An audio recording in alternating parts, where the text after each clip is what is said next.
What's going on, family? Hope everybody's doing good, everybody's chilling.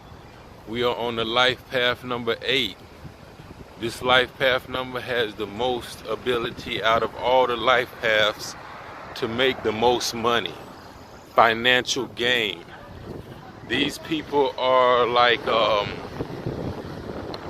they manage large institutions. You know, these are like CEOs.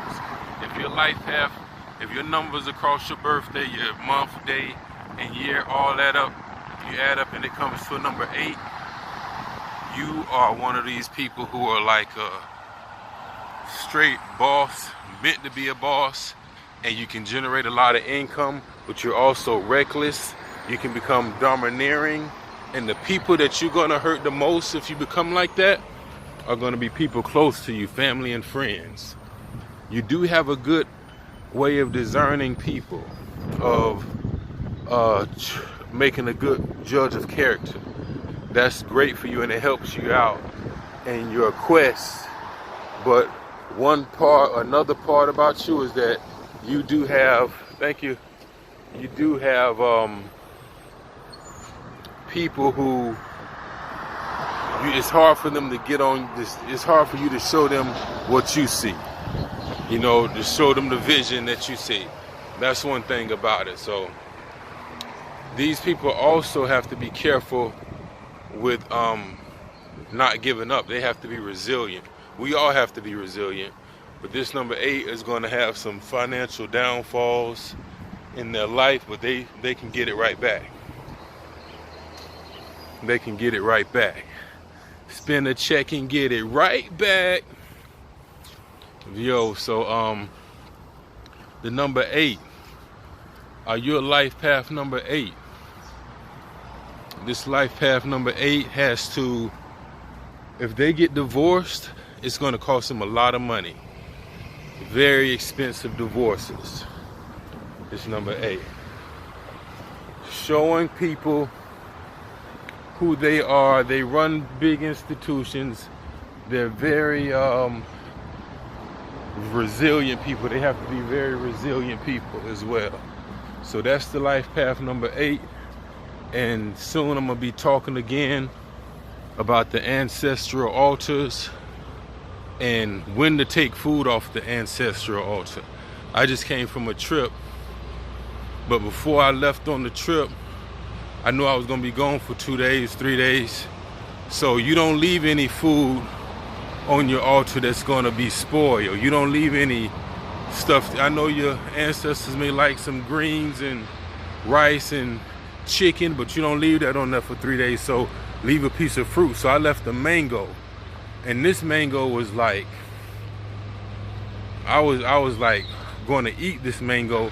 So it was really good for the ancestors, because they know that it smelled so good. You know how the mango smells so good. You can smell it, then you want to taste it, you know. So I was like, I'm gonna go ahead and set it on the altar and leave this for them.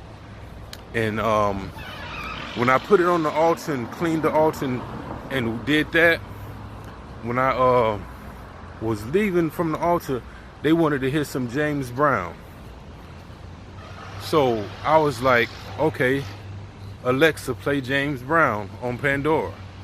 So the James Brown was playing. They was, you know, I guess there was the good vibrations. James Brown is a high energy performer, and they was listening to it, and I guess they was enjoying it. And I left it on while I was gone on the trip for two days. I left the James Brown on, but it didn't stay on. So when I came back, the music had came off. I guess Alexa will turn it off, and you know, leave the mango still there. But later on that day, after I dressed up the altar, I got in the car, and the radio, through the radio, because this is just to show you how the ancestors can work through frequency. So the frequency of the radio was playing a song that says 6, 3, 4, 5, 7, 8, 9. That was actually the name of the song, old school song, on Soul Town Radio, on XM radio. It was called Damn, I don't even like white girls. Nah, but it was called 6345789. And this was the name of the song. And I went and played 634 in the cash 3 and 5789 in the cash 4. I ain't gonna tell you how many times I played it, but in the cash 4 it didn't come, 5789 didn't come. But in the cash 3, 634 came just like that, through the frequency of the radio. Cause I left the radio on for them to listen to the James Brown. They was able to send me another message. They was able to send me a message through the radio again. So came up on that. That's how the ancestors will work for you. Excuse me, hi. That's how they will work for you. So yeah, came up on that. So do something to your ancestors, do something for your ancestors. Don't be scared of it. Just because a person died, don't mean the relationship has to end. I'm getting winded as I'm walking. Just because a person died does not mean the relationship has to end. So we'll talk soon, y'all. Peace.